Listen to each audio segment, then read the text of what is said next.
బంజారాలు గిరిజనులు వాళ్ళకి. కానీ అవి ఎవరి చేతిలో ఉన్నాయి? వాళ్ళ బడా వాళ్ళ చేతులు. ఆ రోజులు వాళ్ళకి 10,000, 25,000, 50,000 చేతిలో పెట్టారు. మ్యాక్సిమం 15 లక్షలు, 20 లక్షలు అట. ఇవాళ ఒకటి ఎకరం 100 కోట్లు ఆ ఏరియాలో. ఎవరి భూములు ఎవరికి వెళ్ళినాయి? ఎట్లా వెళ్ళినాయి వాళ్ళకి?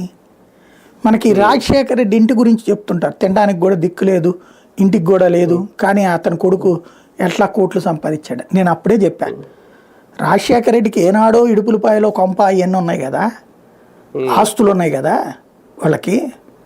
అయితే అలాగని 100 కోట్లు 1000 కోట్ల ఆస్తులు కాదు, వెల్ సెటిల్డ్ ఫ్యామిలీని. రాజారెడ్డి హయాంలో నుంచినే ఆ ఇది మన దీని దగ్గర రైల్వే కోడూరు దగ్గర గనులు వాళ్ళ చేతిలో ఉండడం, మ్యాగ్నెట్ ఏదో సంథింగ్ ఒక ఖనిజానికి సంబంధించినట్టు మ్యాంగనీస్ గన్లు అక్కడ, బైరైటీస్ మ్యాంగనీస్ గన్లు కూడా ఉన్నాయి అక్కడ. అవి వాళ్ళకి ఉండటం, అది అంతకు ముందు ఉన్న ఎవరి దగ్గర వీళ్ళు కొన్నారో లేకపోతే ఆయన చంపేశారు అది ఇదని కూడా వీళ్ళు చెప్తుంటారు. అది పక్కన పెడితే ఆ రోజు నుంచి వాళ్ళు ఆస్తిపరులే, వెల్ సెటిల్డ్ ఫ్యామిలీనే. అయితే ఎందుకు రాజశేఖర్ రెడ్డి ఆ రోజు చంద్రబాబు ప్రభుత్వం ఉండగా ఒక అప్లికేషన్ పెట్టారు. ఏమని?